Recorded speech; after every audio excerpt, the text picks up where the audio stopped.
Hello student, how are you? आप कैसे हैं? आज आप लोग के लिए एक महत्वपूर्ण प्रश्न, काफ़ी महत्वपूर्ण प्रश्न है जो बिहार बोर्ड की मैट्रिक की परीक्षा तैयारी कर रहे हैं या सीबीएसई बोर्ड से तैयारी कर रहे हैं, जो एग्ज़ाम देने वाले हैं उनके लिए प्रश्न काफ़ी महत्वपूर्ण है और ये हर साल परीक्षा में पूछा जाता है। अगर आप इस प्रश्न को तैयार कर लिए तो 5 नंबर आपका हो गया। इस प्रश्न को बेहतर तरीके से सीख लें, जान लें, क्योंकि ये परीक्षा में आना ही आना है, चाहे वो कोई बोर्ड हो, सीबीएसई बोर्ड हो, बिहार बोर्ड हो, एकदम निश्चित फिक्स है कि आना है तो आना है। अब बात आती है कि वो प्रश्न है कौन सा, तो आइए समय को नहीं गंवाएंगे और वीडियो की शुरुआत करेंगे। अगर आप मेरे चैनल पे नए हैं तो चैनल को सब्सक्राइब कर दीजिए, लाइक कीजिए, कमेंट कीजिए और अपने दोस्तों के पास अधिक से अधिक शेयर कीजिए। तो आइए हम वीडियो की शुरुआत करते हैं। वो प्रश्न है कि सिद्ध करें कि √2, √7, √5, √3 एक परिमेय संख्या है। क्या है? एक अपरिमेय संख्या। सॉरी, क्या है? एक अपरिमेय संख्या है। क्या है? एक अपरिमेय संख्या। सिद्ध करना है कि √2, √7, √5, √3 एक अपरिमेय संख्या है, यानी proved that √2, √7, √5, √3 is a irrational number, is an irrational number। ठीक है। अब देखिए, अब सिद्ध कैसे करेंगे, तो कोई एक ले लीजिए, चाहे √2 को लीजिए, चाहे √7 को, चाहे √5 को, चाहे √3 को, क्योंकि सभी एक ही प्रकार से सिद्ध होंगे, एक ही प्रकार से प्रूव्ड होंगे, इसमें कोई अलग अलग तरीका नहीं होगा। तो आइए हम लेते हैं इसमें से √2 को लेते हैं। तो √2 को हम मान के चलिए सिद्ध करते हैं। तो जिस तरह से √2 सिद्ध होगा उसी तरह से √7 सिद्ध होगा, उसी तरह से √5 सिद्ध होगा और उसी तरह से √3 भी सिद्ध होगा। तो हम यहाँ मान लेंगे, चलिए प्रमाण दे रहे हैं, प्रूव्ड कर रहे हैं। तो माना कि हम √2 को ले रहे हैं, माना कि √2 एक परिमेय संख्या है। परिमेय यानी रेशनल नंबर है। √2 एक परिमेय संख्या है यानी रेशनल नंबर है। और हम जानते हैं कि परिमेय संख्या जो होता है P/Q के रूप में होता है। परिमेय संख्या किस रूप में होता है? P/Q के रूप में होता है। अतः √2 हमारा जो हो जाएगा, क्या हो जाएगा? P/Q के बराबर हो जाएगा। अब देखिए, √2 के नीचे कुछ नहीं तो 1 मान लेते हैं।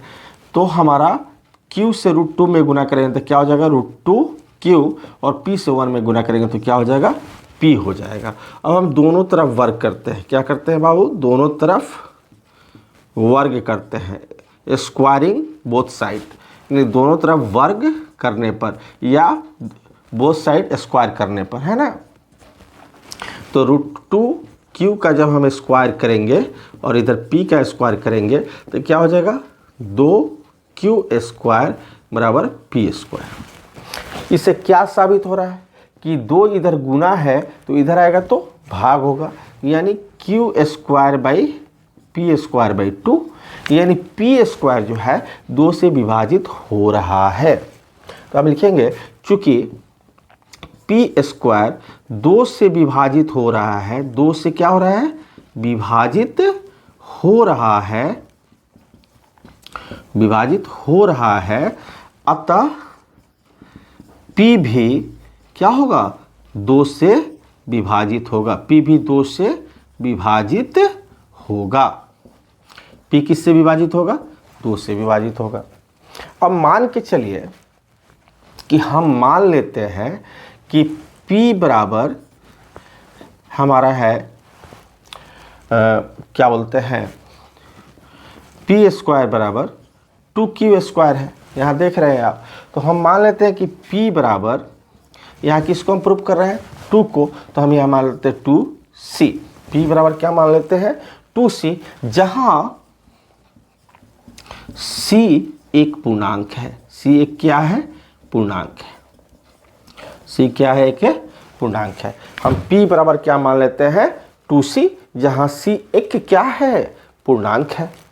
अब बात करते हैं, तो चूंकि हमारा आया हुआ है ऊपर देख लीजिए 2q² बराबर p², तो p² बराबर क्या हो जाएगा, p², चूंकि इसको हटाइए, 2q² बराबर p², और p का मान हम क्या लिए हैं 2c, यानी 2c का होल स्क्वायर, यानी 2q² बराबर हो जाएगा 4c², 4c² हो जाएगा, यानी q² यानी 4c²/2, q² बराबर क्या हो जाएगा 4c², चाहे इसको ऐसे ही रहने दीजिए और इसको लाइए 2q² बराबर 4c², तो c² बराबर क्या हो जाएगा 2q²/4, यानी 2 से बढ़ते कट गया q²/2। जब q² में 2 से भाग लग रहा है, q² 2 से विभाजित है, 2 से क्या है विभाजित है, तो q भी 2 से विभाजित होगा, 2 से क्या होगा विभाजित होगा। अतः p और q दोनों 2 से विभाजित हैं, दोनों से क्या है विभाजित हैं, अतः ये सहअभाज्य संख्या है, सहअभाज्य संख्या है, सहअभाज्य क्या है संख्या है, सहअभाज्य क्या है संख्या है। लेकिन अतः तब क्या लिखेंगे, अतः √2 एक परिमेय संख्या है, परिमेय संख्या है। लेकिन यह